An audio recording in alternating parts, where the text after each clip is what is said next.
Welcome to lesson 1 of the mixing and mastering course. In this lesson, we're basically just going to look at some of the elements of mixing and what mixing really is. So what exactly is mixing? Mixing in music is the process of combining and adjusting individual audio tracks to create a final version of a song that sounds cohesive and balanced.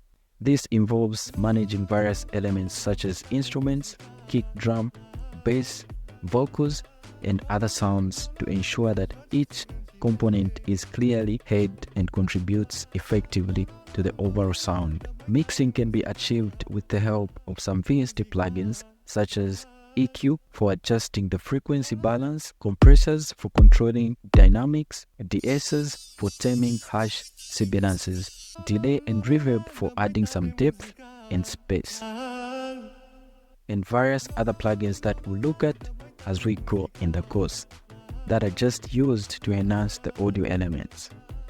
The goal is to achieve a balanced and polished mix where all elements complement each other, resulting in a professional sounding track. So let's take a look at the basic mixing structure. The basic mixing structure of a song involves strategically placing various audio elements in the stereo field. You've got a speaker to the left and a speaker to the right. The stereo field is basically just the space in between. So let's take a look at how you position these elements in this stereo field.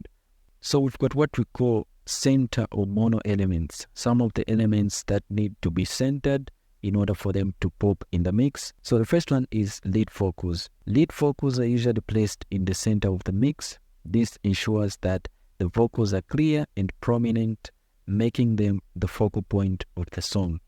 We've got the kick drum. The kick drum is also placed in the center. This positioning gives the kick a solid and focused presence, providing a strong rhythm foundation. We've got the bass. The bass or bass guitars or synth bass, anything to do with bass, is typically centered as well. This helps create a powerful and cohesive low end that works with the kick drum. We've got a snare drum. The snare drum is often placed in the center, though some people might slightly pan it to the left or the right, just a little bit to create some space. However, keeping it near the center ensures that it cuts through the mix with some kind of impact.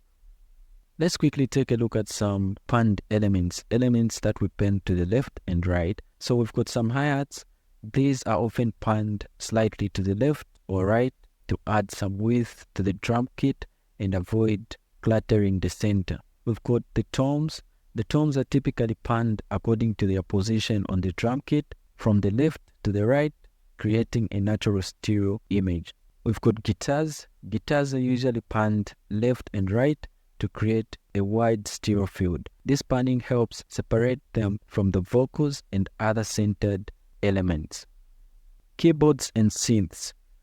These can be panned left or right depending on the arrangement and how they interact with the instruments.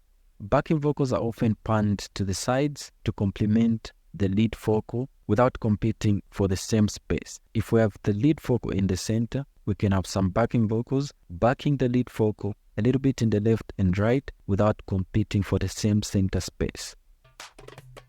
Additional percussion elements like shakers or congas can be panned left or right to enhance the stereo image and add movement to the mix. Placing these elements correctly helps us avoid frequency overlap and allows each instrument to occupy its own space in the stereo field. If you take a look at some of the elements that are in the center, like the kick, the vocals, and the bass, these are some of the elements that we often use techniques like sidechaining the compressor to kind of control which one stays on top because they compete for the same space. We're going to discuss all that during this course. In the next lesson, we'll look at how to prepare or set up our project for mixing, setting up group channels, sends, basic arrangements, and tempo. I'll catch you in the next lesson. Peace.